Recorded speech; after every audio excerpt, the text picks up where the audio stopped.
मुलगी झाली हो, मन धागा धागा जोडते नवा यांसारख्या मालिकांमध्ये मुख्य भूमिका साकारत घराघरात पोहोचलेली अभिनेत्री दिव्या पुगावकर लवकरच लग्नबंधनात अडकणार आहे। दिव्या तिचा प्रियकर अक्षयसह लग्नबंधनात अडकणार आहे।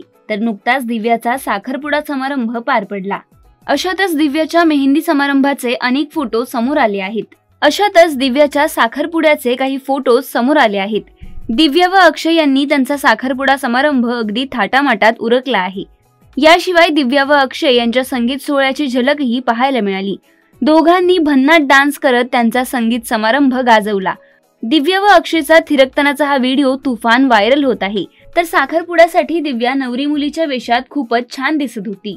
साखरपुड्यासाठी दिव्याने हिरव्या रंगाची सुंदर अशी साडी, हातात हिरवा चुडा, त्याबरोबर गोल्डन ज्वेलरी, केसात गजरा असा पारंपरिक लुक केला होता।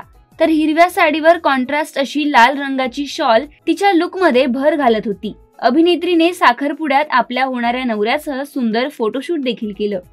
दिव्याच्या लाघवी सौंदर्यावर मराठमोळा लुक अगदी शोभून दिसला।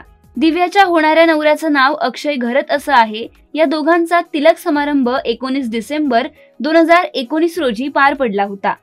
यानंतर गेल्या काही वर्षात अनेकदा अभिनेत्रीकडे ती लग्नबंधनात केव्हा अडकणार याबद्दल प्रश्न विचारले होते। तर आता लवकरच दिव्या व अक्षय हे दोघेही लग्नबंधनात अडकणार आहेत। तर तुम्हाला दिव्या आणि अक्षय यांची जोडी कशी वाटली हे आम्हाला कमेंट करून नक्की कळवा।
मराठी मनोरंजन सृष्टीमधील मालिका, चित्रपट, नाटक तसेच कलाकारांबद्दलच्या नवीन अपडेट्स जाणून घेण्यासाठी नक्की सबस्क्राइब करा इट्स मज्जा मराठी या आपल्या नवीन YouTube चॅनलला।